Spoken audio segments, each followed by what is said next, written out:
cristiana y que lo más probable es que el próximo presidente no fuera demócrata cristiano, entonces había que buscar otro tipo de soluciones. Y el otro tipo de soluciones viene por el lado de la derecha, donde también hay similitudes con la situación actual. La historia no se repite, pero a veces se parece. La derecha, como decía, está en una crisis muy fuerte en los años 60. Gobernaron con Alessandri, pero ya bajaron en las elecciones, en un momento quedaron bajo el tercio, entonces ya no estaban seguros de poder aprobar los vetos que enviara Alessandri en las leyes, tienen que aliarse con el Partido Radical, y de las elecciones del 65 llegan a su bajo histórico, 13% entre liberales y conservadores, cuando años antes cada uno era 20%, o sea, tuvieron una baja de esa índole. Y además están sin proyecto. O sea, los conservadores hablaban de un orden preexistente deseado por Dios contra el que el hombre no se puede insurgir, eso ya no lo creía nadie en esa época. Y los liberales es lo que ahora llaman el chorreo, que en esa época tampoco lo creían. Entonces están bajando y no tienen política. Y se reunifican en el Partido Nacional en el año 66. De ahí viene el título del Clarín, el término momios viene ahí. Momios se unieron para morirse en un solo sarcófago, decía el Clarín. Y de ahí se instauró el término momio, que se usa hasta ahora en la política. Pero en realidad, eso pasó a la historia como la fusión de liberales y conservadores, que es así. Pero se olvida que hay un tercer componente que fue muy importante, que era un pequeño partido que se llamaba Acción Nacional. Ese partido Acción Nacional se presentó a las elecciones del 65 parlamentaria y obtuvo un 0,6%. Ningún senador, ningún diputado, resulta. Y era un partido de corte fascista, pero cuando digo fascista no pienso tanto en Hitler o Mussolini, sino que los modelos eran Franco y sobre todo Oliveira Salazar. Lo consideraban el gobierno, la dictadura portuguesa era el modelo de este sector.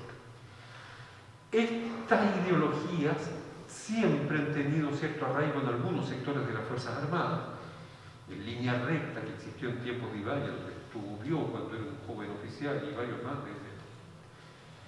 Pero era una cosa minoritaria y con poca trascendencia. Y ahora resulta que esta Acción Nacional va a ocupar un rol mayor en el Partido Nacional. Primero, da el nombre del partido. Y este partido va a cambiar la orientación clásica de la derecha y a partir del año 66-67, incluso del incidente con Argentina, de Laguna del Desierto, comienza a mirar hacia los cuarteles, diciendo hay que pagar mejor a los militares, hay que comprar más armamento, los militares son la reserva moral de la patria. Ese tipo de mensaje se instaura con el Partido Nacional y desde entonces la derecha, decir que se vuelve golpista inmediatamente sería una exageración, pero da los primeros pasos en ese sentido. Me gusta decir, comienza a mirar hacia los cuarteles. Entonces, la derecha cambia de carácter. Y el gran inspirador es este Jorge Prat de Chaurren, que era nieto del héroe de la Esmeralda, que es el inspirador de este mensaje diciendo que la sociedad está degenerada a causa de la politiquería y que se necesitan militares que la rectifiquen, que realzan los valores nacionales, etc. Entonces, ese elemento hace que Frei comience a temer un golpe. Y en realidad, en cierto sentido tiene razón, porque en los últimos años de Frei Montalva hubo 4 intentos de 4 azonas públicas. Una zona que pasó al acto, que ven ahí que el Tacnazo debió el 22 de octubre del 69, pero antes hubo una del coronel Marchal, que fue un intento de golpe de Estado, después vino el Tacnazo, después vino otra de Raúl Igual, que era el suegro de Bió, lo sorprendieron en reuniones con militares, y después hubo otra del general Gamboa. Entonces ya hay persistentemente sectores del ejército que están pensando en el golpe. Minoritarios aún, siempre fueron descubiertos por los servicios de inteligencia y finalmente los golpes fueron detenidos a tiempo. Pero el fenómeno social existe. Esa es una toma del día del Tacnazo, el 22 de octubre del 69, cuando finalmente los camiones basureros y otros de la Municipalidad de San Miguel van a proteger la moneda, diciendo no estamos defendiendo un gobierno, pero estamos defendiendo las instituciones democráticas. Y ese vio cuando está retirándose del regimiento Tacna, después que firmó el acta de acuerdo. Esos son los conspiradores del complot de la Semana Santa, el último de ellos el de Gamboa, que fue en marzo o abril del 70, donde también había un golpe de Estado que era una locura, querían meter preso a toda la gente, les pillaron los planes. El general Horacio Gamboa, que está ahí, fue el que hizo la represión el 2 de abril del 57. Ya era un general en retiro, pero fue él el que dirigió ese intento de golpe. Y de ahí pasa a la clandestinidad el general Arturo Marcha, que lo van a detener más tarde. Y hay manifestaciones militares, hice una foto del Ercilla, 300 militares el día que van a jugar a Bió, o sea, comienza a haber presión de esa índole. O sea, eso está presente antes de la elección presidencial. Y por último, en ese periodo, hay reacción, o sea, la derecha se torna violenta, sobre todo contra la reforma agraria. Existe un primer mártir demócrata cristiano, Hernán Meri, y esas fotos, se las voy a mostrar, que vienen de la revista Vea, son totalmente sorprendentes, porque en el fondo estamos en abril del 70, y la Cora tenía que tomar posesión de un fondo en Linares, el fondo La Piedad, y en esa foto que toman, los que están ahí a la izquierda son los propietarios del fondo, un tal Benavente. Llegaron los carabineros y lo que tenían atrás era una milicia de campesinos. Habían echado a los campesinos originales, que eran campesinos favorables a los patrones. Muchos decían que eran ampones, pero que estaban dispuestos a resistir a la toma de posesión del fondo por la Cora. Y no quisieron abrir la puerta, hacen que carabineros fuerzan la puerta y ahí entró el director de la Cora de Linares, Hernán Meri, y uno de los hombres de mano, finalmente, de los patrones, se desliza y le da un garrotazo en la cabeza por atrás. Eso fue la foto justo después del garrotazo y murió horas después en el hospital de Linares. Entonces, eso fue, digamos, el primer mártir de la reforma agraria y de las reacciones violentas de la derecha. Habían 200 carabineros que no se movieron, esa fue otra de las instancias que no supieron protegerlo en ese momento, porque se esperaba una reacción violenta. Entonces, ese es otro elemento de la resistencia a la reforma agraria que comienza a cargar también al ambiente, que hace que una parte de la derecha se torne violenta. Y el año 70, bueno, voy a ser muy breve acá, pero en la elección presidencial hay una reedición de la campaña del terror de 1964. El 64, la pieza causa permitió la victoria de Freire. Se hablaba que el comunismo se iba a llevar a la Unión a Cuba. La declaración más importante fue la de Juana Castro, que la hizo desde Brasil, donde hace poco había habido un golpe de Estado ese año, y resulta que no vio ningún preso político en Brasil, donde abundaban, pero a la verdad los chilenos, de lo que iba a pasar si ganaba el comunismo. Tratan de reeditarle el 70, pero el 70 yo creo que algún efecto tuvo, pero no lo suficiente para cambiar el resultado de la elección.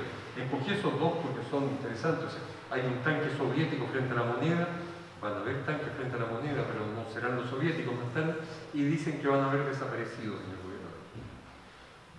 También, o sea, hay mucho finalmente de proyección, la derecha proyecta, la izquierda. Esa fue la segunda campaña del terror que no tiene un gran efecto y así llegamos a la elección presidencial. Eso es sobre el primer libro, no sé por un periodo de 60 días, pero yo diría que son los 60 días tal vez más intensos en la historia del siglo XX. Tal vez el 73 también van a tener la misma intensidad. Pero que es entre la elección y la asunción. En el fondo van a haber 3 intentos de golpe de Estado, la negociación de la democracia cristiana con la Unidad Popular, que terminó en el Estatuto de Garantía, y finalmente la asunción de Allende en ese periodo. Ahora, yo creo que la primera conclusión está ahí. La fuente principal de este libro es la lectura de los documentos desclasificados.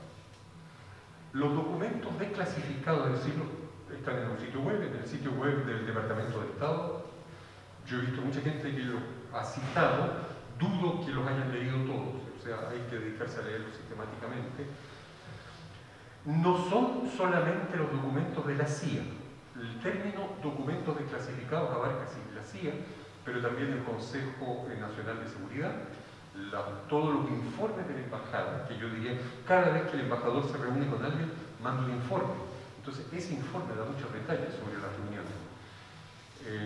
O sea, la embajada, los debates en el Comité 40, que era el comité que autorizaba las ayudas ilegales.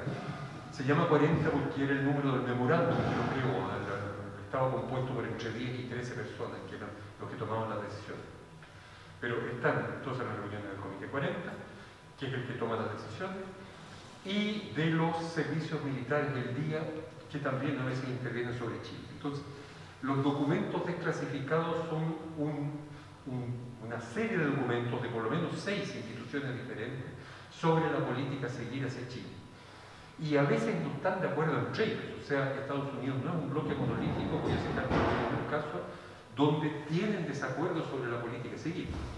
Por ejemplo, en el último hay un debate importante, el embajador no quería el golpe de Estado que terminó el asesinato de Schneider, y el que llevó eso hasta el final fue Enrique Kissinger. Eso no hay, leyendo los documentos no hay ninguna duda. O sea, tienen también tensiones entre ellos.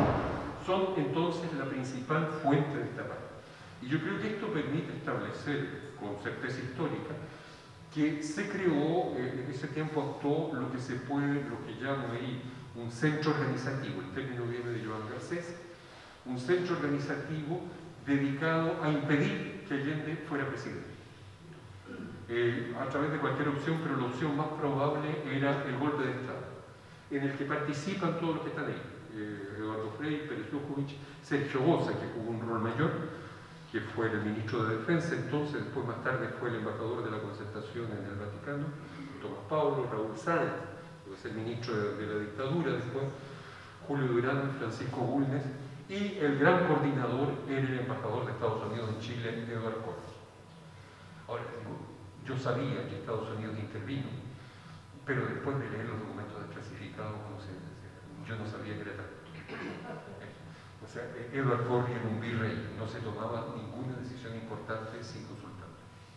Ahí uno se da cuenta de lo que es una gran potencia y un país, la dominación, la teoría de la dependencia, lo que es la dependencia en ese sentido. Es realmente sorprendente la lectura. Una semana después de la elección, yo creo que hay dos hechos que son categóricos, que están resumidos a través de esas dos imágenes. La primera, no hay imágenes en realidad, entonces fueron sustituidas a través de un dibujo, que pasó aquí en el Palacio de Viña. Estaba en ese entonces de visita en una conferencia en Viña el subsecretario de Educación de Estados Unidos, y Frei pide hablar con él. Y el embajador Edward Corry, se parecía mucho a eso, actúa como intérprete. Y el diálogo está reproducido ahí. En resumen, Frei le dice a John Richardson, se llamaba el viceministro, le dice, usted puede llevar un mensaje al presidente Nixon, sí puedo. Dígale por favor que hay 48 posibilidades sobre 50 que en menos de 2 años Chile se va a transformar en una nueva Cuba. Ahora, mandarle ese mensaje a Nixon de parte del presidente de Chile es como agitar el capote ante el toro. O sea, Nixon era profundamente anticomunista. Claro, no le dice un golpe de Estado, pero en el fondo le está diciendo eso. Es una forma de sugerirlo, de insinuarlo. El dibujo viene de un libro que espero que lo tengamos pronto, porque todavía no aparece, pero va a aparecer en LOM, es una novela gráfica que se llama El tiempo de los humildes, de Desiré y Alain Frappier, que es una pareja de franceses, que en Francia ya apareció sobre ese periodo, esa es la traducción, y ya firmaron un contrato con LOM y LOM lo va a publicar. Parece que aparece en marzo. Así que espero que en el curso de este año, ojalá que en este mismo lugar, estemos con los autores de ese libro. La segunda foto es de Agustín Edwards me costó, esa es una foto del 74, está con Pinochet, pero me costó conseguir una foto de Agustín Edwards de la época. Hay fotos después, de viejo, pero ese era el Agustín Edwards, digamos, de principios de los años 70. Ahora, esos dos reuniones, o sea, el informe del John Richardson a Nixon, que partió la misma noche, por supuesto, va a ser clave en la decisión de Nixon, y Agustín Edwards llega a Chile, el 11 fue un sábado, era el 10. La cuestión es que Edwards llega a Estados Unidos el domingo y el lunes se reúne con Helms, el director de la CIA, y le hace todo un informe sobre la situación chilena, tenía mucha información, hasta lo recrimina, dice, ustedes me dijeron que no hiciera campaña contra Tomic, que hiciera campaña solo anticomunista, y yo obedecí, pero si hubiera hecho campaña contra Tomic podíamos haberle sacado unos votos, etcétera, etcétera. Y después, con el jefe de la CIA, evalúa la opción militar. Y Edwards, todo esto está en específico, le da uno por uno, le dice, mire, el comandante en jefe de la Armada, el almirante Porta, no es confiable. El de Carabineros está por hacer algo, Vicente Huerta, pero no lo puede hacer solo. El de la aviación, Guerrate se llamaba, también está por hacer algo, pero no es muy inteligente. Le doy un informe de esto. Y el gran obstáculo es el general Schneider. Y es el primero en pronunciar la palabra. Para hacer algo hay que neutralizar al general Schneider. El primero que dice eso es Agustín Edwards, el lunes, me parece que fue 13 de septiembre en Estados Unidos. Y a Nixon le llegan esos dos informes. Frey, que le dice esto va a ser una nueva Cuba, y el informe de Agustín Edwards, que le dice lo mismo y le da un informe sobre el golpe de Estado. O sea, esos dos informes fueron los que motivaron la decisión de Nixon. Y ahí está, ese es uno de los documentos, yo diría, más trascendentales en la historia de Chile, que afortunadamente el jefe de la CIA lo tuvo que depositar ante la Comisión Church el año 75, por eso que es conocido, está en internet, yo lo saqué de ahí, pero son los apuntes que tomó Richard Helms, el jefe de la CIA, en la reunión que se efectuó el 15 de septiembre en la Casa Blanca, en el Salón Oval, duró un cuarto de hora, donde estuvo Nixon, Kissinger, John Mitchell, que es el ministro de Justicia, y Helms, el jefe de la CIA, y esas son las instrucciones. Salve a Chile, gastar lo necesario, hacer todo lo necesario, no involucrar a la embajada, 10 millones más si necesario, gente a full time, un plan de acción rápidamente, make the economy scream, hacer chillar la economía, o sea, boicot económico inmediatamente, un plan de acción en 48 horas. O sea, es uno de los raros documentos de la historia contemporánea que marca las instrucciones del presidente de Estados Unidos para hacer un golpe de Estado contra un régimen electo. Debería ser más conocido en Chile. Entonces, la decisión de dar un golpe de Estado se toma ahí, el 15 de septiembre de 1970, en la Casa Blanca. Entonces, no fueron las medidas de Allende más de derecha o más de izquierda o lo que fuera. O sea, se toman un senadores, les digo, 80 eran de la Unidad Popular, 75 demócratas cristianos, 45 de derecha. Entonces, se reunió Frey con Corry, yo insisto, no se hacía nada importante sin consultarlo con el embajador Corry. Entonces Corry manda el informe y dice, Frey me dijo, solo la providencia sabrá lo que pasa si Alessandri gana por menos del 5%. Los dos creen que va a ganar Alessandri, pero por menos del 5%. Y si Alessandri gana por menos del 5% y el segundo es Allende, es probable que el Congreso vote por Allende, porque hay 80 de la Unidad Popular, 75 demócratas cristianos, pero en ese tiempo los 75 habían unos 20 habían de izquierda, estaba Mávila, un poco Parra, la izquierda cristiana estaba aún en la democracia cristiana. Entonces, o que otros abstuvieran, en fin. Entonces, en ese cuadro, incluso con Allende II, que era lo que creían que iba a ocurrir, había que buscar una solución porque no era seguro que Alessandri ganara en el Congreso. Claro, si gana por más del 5%, sí, ahí es difícil negarle la victoria. Pero si gana por 1%, uy, y si el segundo era Tomichel, seguro que era Tomichel el que pasaba, pero eso no les molestaba. Entonces, le dicen hay que convencer a Alessandri que diga que él renuncie, lo que va a provocar una nueva elección. En esa elección puede presentarse Frey, puesto que no habría una elección contigua, y por lo tanto eso nos permite convencer a los demócratas cristianos que voten por Alessandri, porque va a renunciar, va a haber una nueva elección, que Frey la puede ganar, y continuamos con un nuevo gobierno demócrata cristiano con toda la temporada. Eso es el gambito. Pero el gambito, bueno, y el Comité 40 autoriza, por ejemplo, $250.000 para corromper parlamentarios, si era necesario. No lo gastaron en ese soja, pero lo tuvieron de reserva como gasto.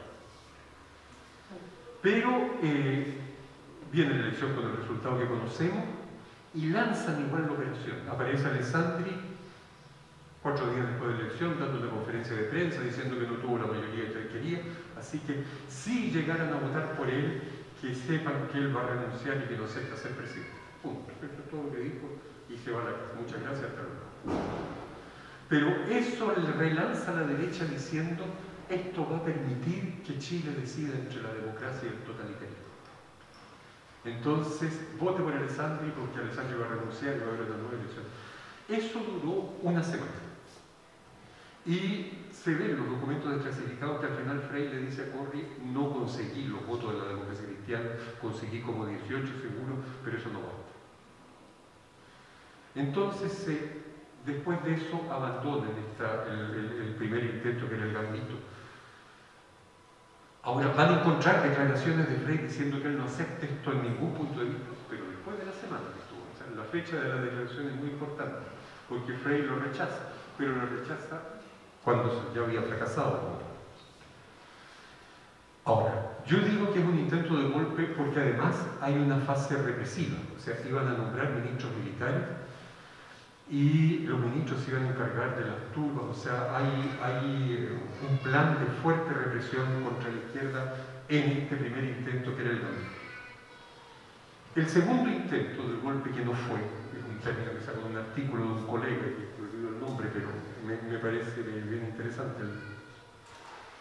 Lo planea totalmente Eduard Corry. Esa es una de las fotos que encontré. Ahí está en la parada militar en el 71, que está con los ministros de Allende. Pero ese era Eduard Corry, donde él dice, yo le pedí al ministro de Hacienda que vaya a la televisión con el pretexto de dar un informe y que pinte una situación horrible.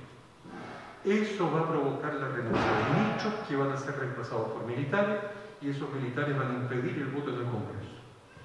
Pero todo esto necesita el apoyo de Frey.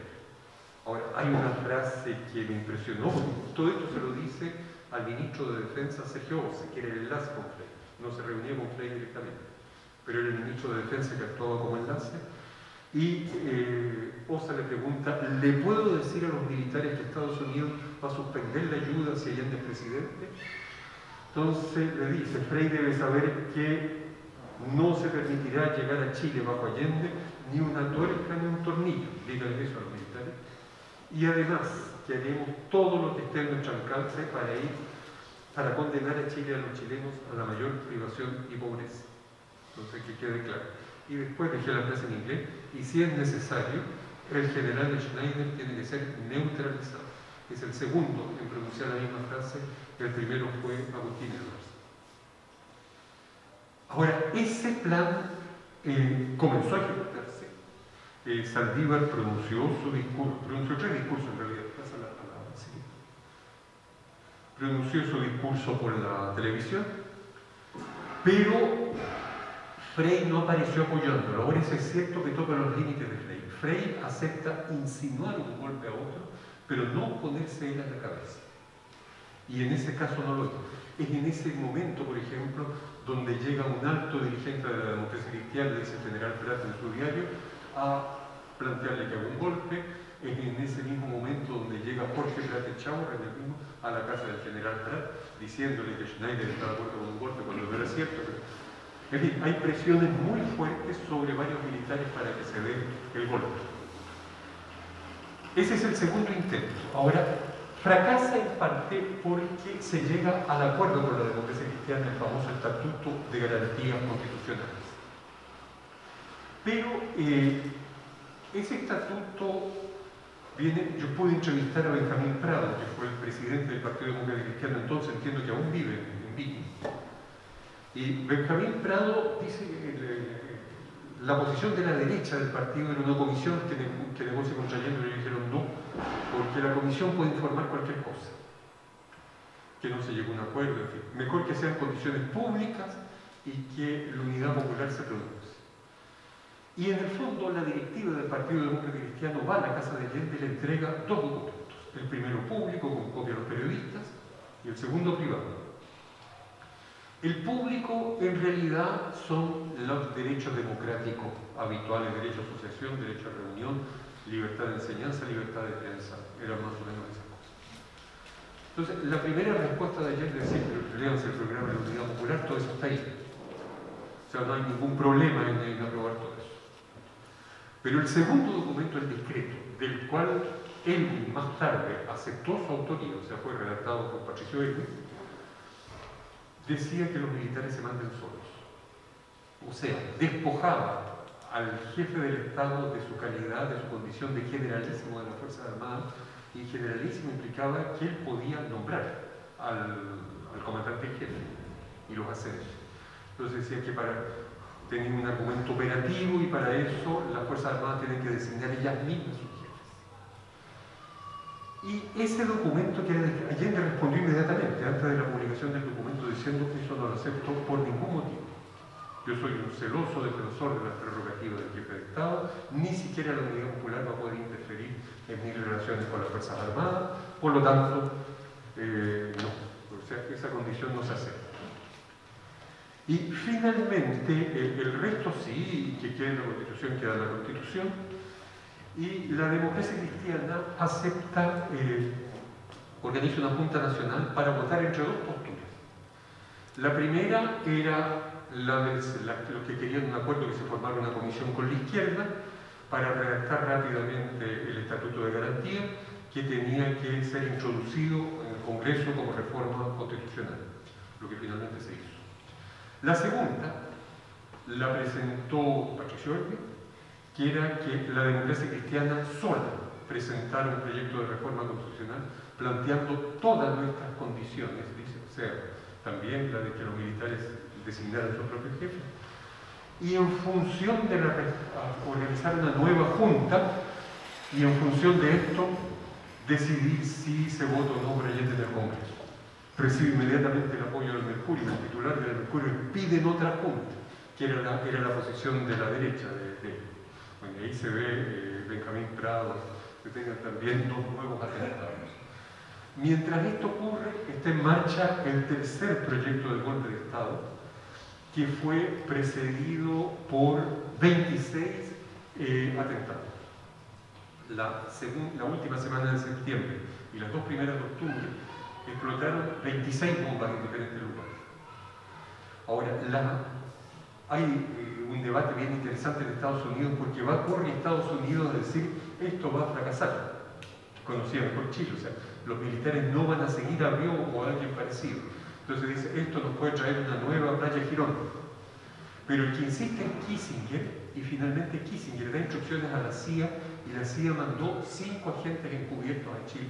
El nombre de 2 de ellos es conocido, ahí está, False Flag, era el Bruce McMaster y el Anthony Sforza, que murieron. Generalmente publican los nombres de los que ya han muerto, que hablaban perfecto español y podían hacerse pasar por ciudadanos de otros países, para hacer contacto con militares, y dice el Covert Action en Chile que hicieron 20 y tantos contactos con militares para promover ese golpe de Estado. Y las bombas que las lanzaba el equipo de Bió, donde estuvo Arancibia Clavel, que estuvo mezclado con eso, inventaron una brigada obrero campesina, era para crear un clima golpista. Finalmente, 26 atentados, la brigada obrera campesina, encontré un diálogo muy interesante porque uno de los agentes de la CIA le pregunta al jefe, ellos llaman de la estación en Santiago, que era Henri Hatcher, le dice, calcula que van a haber unos 10.000 bajas solo en la zona de Santiago, y esto va a ser un conflicto de soldados contra soldados. ¿Es esto deseable? Respuesta de Hatcher al gobierno estadounidense y la ven, esto no le importa siempre y cuando del caos resulte y pide Allende de la presidencia. Esas fueron las instrucciones, y en ese contexto se produce el equipo de Biot. Dicen que lo iban a secuestrar, pero a mí ese argumento no me convence. O sea, si uno ve la actuación, el crimen de Schneider esa parte está muy detallada en el libro, pero en el fondo los dos que dispararon, Juan Luis Bulnes Cerda y Diego Izquierdo, que a los dos nunca les pasó nada, que viven impunes, le dispararon 9 tiros por la espalda con balas de Uruguay. O sea, eso no es un intento de secuestro. Sin querer darme de experto policial, pero...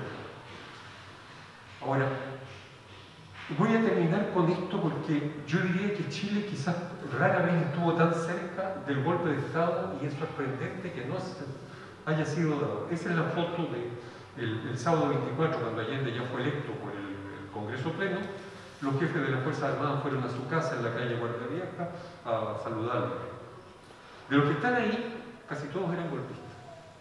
El que está a la derecha es el almirante Tirado Barros, que había sucedido a Porta y que iba a ser el jefe de la Junta Militar, según él, que asistió, y está aprobado en el proceso, a las reuniones donde se decidió el secuestro, el atentado contra Schneider.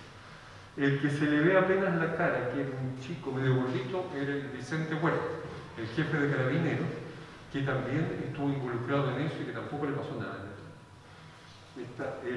Estaba totalmente involucrado en el golpe de Estado. Él retiró las guardias de Carabineros de las cercanías de la casa de Schneider en el momento del atentado. El otro es el Guerrati, el jefe de la Fuerza Aérea, el que Agustín Edwards decía que no era muy inteligente.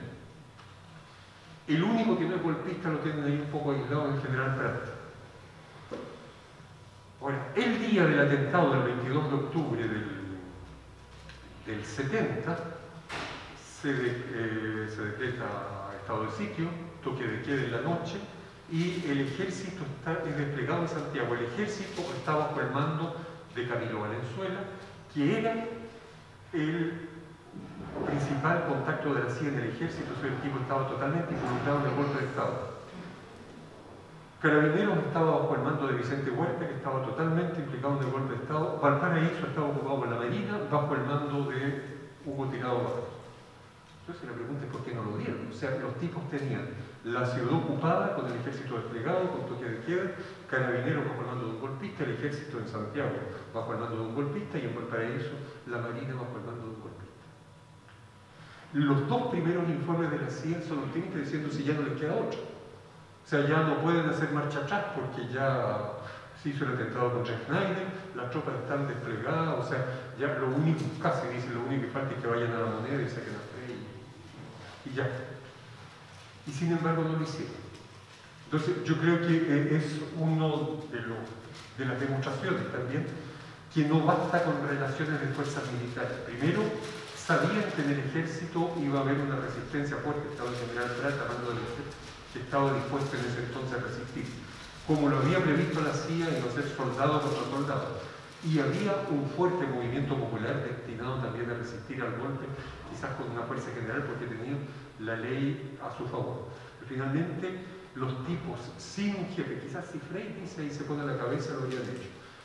Pero sin un jefe prestigioso, si no está el comandante y jefe del ejército, el presidente de la República, finalmente no dan el golpe. Y yo creo que venían saliendo de las reuniones conspiradoras cuando tienen que ir a saludar a Allende como presidente electo. Si el crimen fue el jueves y esa foto fue el sábado. Y eran los mismos que habían estado previendo el golpe de Estado.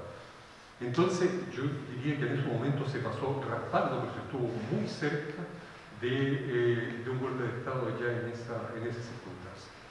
Bueno, y pasaron muchas cosas mal, me salto a la ley de televisión que se votó y otras cosas que están en el libro, donde concluye, este es el último atentado, que también viene de la novela gráfica El tiempo de los humildes.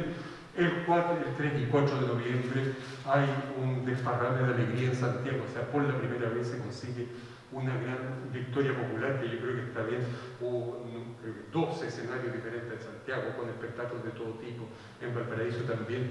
O sea, por primera vez, finalmente ese proyecto que venía desde el principio de los años 50 consigue esa victoria, consigue llegar al gobierno después de 3 elecciones,